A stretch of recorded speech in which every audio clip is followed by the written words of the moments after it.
আচ্ছা, সবার রাখা হয়েছে? তাহলে এবার একটু আমরা প্রথম থেকে বুঝি, কোনটার নাম কেন এরকম হলো সেটা একটু দেখো। যে আজকে আমাদের পরিপাকতন্ত্রের দ্বিতীয় ক্লাস, হ্যাঁ, এই ছবিটা খুব ভালো করে বুঝবো এবং কোথায় কোন খাওয়ার পরিপাক হয় এটা কিন্তু সবার আগে মনে রাখতে হবে।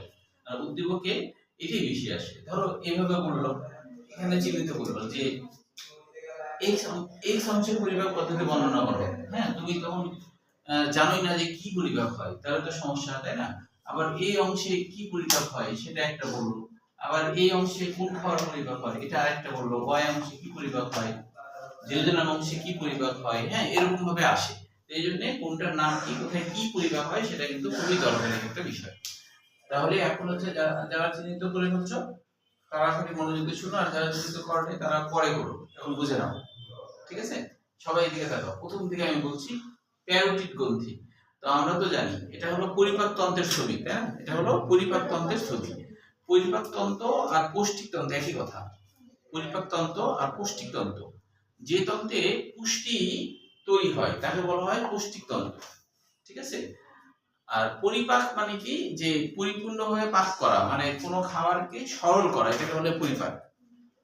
পরিপূর্ণভাবে সরল করা, এটাই হলো পরিপাক। তো এখন হচ্ছে যে যখন বলবে পরিপাক তন্ত্র তখন হলো গ্রন্থি, যে এই যে তিনটা গ্রন্থি, এই গ্রন্থি, এই গ্রন্থি, মোট 5টা গ্রন্থি দেখতে পাচ্ছ। এই গ্রন্থি আর পৌষ্টিক নালী বা পরিপাক নালী। পরিপাক নালী বলতে কিন্তু মুখ ছিদ্র থেকে নিয়ে পায়ু পর্যন্ত গোটাটাকে আমরা পরিপাক নালী বলি বা পৌষ্টিক নালী বলি, ঠিক আছে? তাহলে পৌষ্টিক নালী বললে তখন গ্রন্থি বাদ, আর পৌষ্টিক তন্ত্র বললে তখন সবকিছু, ঠিক আছে? আচ্ছা, আর পৌষ্টিক গ্রন্থি বললে শুধু গ্রন্থি। তাহলে এখানে আমরা দেখছি প্যারোটিড গ্রন্থি। তো প্যারোটিড গ্রন্থি নামকরণের কারণটাই ছিল এই কারণে নামটা দেওয়া হয়েছে, এটা কান আছে মনে করো, কানের পাশে এটা থাকে, তো এই জন্য এর নাম হলো প্যারোটিড গ্রন্থি। প্যারা মানে হলো পাশে, প্যারা মানে পাশে, আর অটিক মানে কান, তার মানে এটা কানের পাশে থাকে। অটিক মানে কান, যেহেতু এটা কানের পাশে থাকে তাই এর নাম হলো প্যারোটিড গ্রন্থি দেওয়া হয়েছে।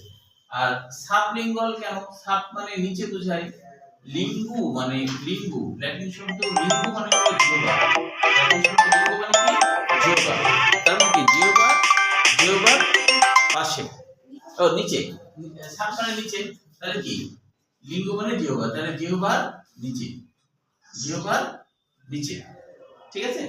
তাহলে জিহ্বার নিচে থাকার জন্য এর নাম হলো সাবলিঙ্গুয়াল গ্রন্থি। স্যার সমান কত ফেলেছে? 5টা। কাল সামনে দেবে। এই দেখো, আমি একটু অনুমতিতে কলটা করি, কারণ 2বার কল দিচ্ছে তো। আচ্ছা, তুমি জরিমানাটা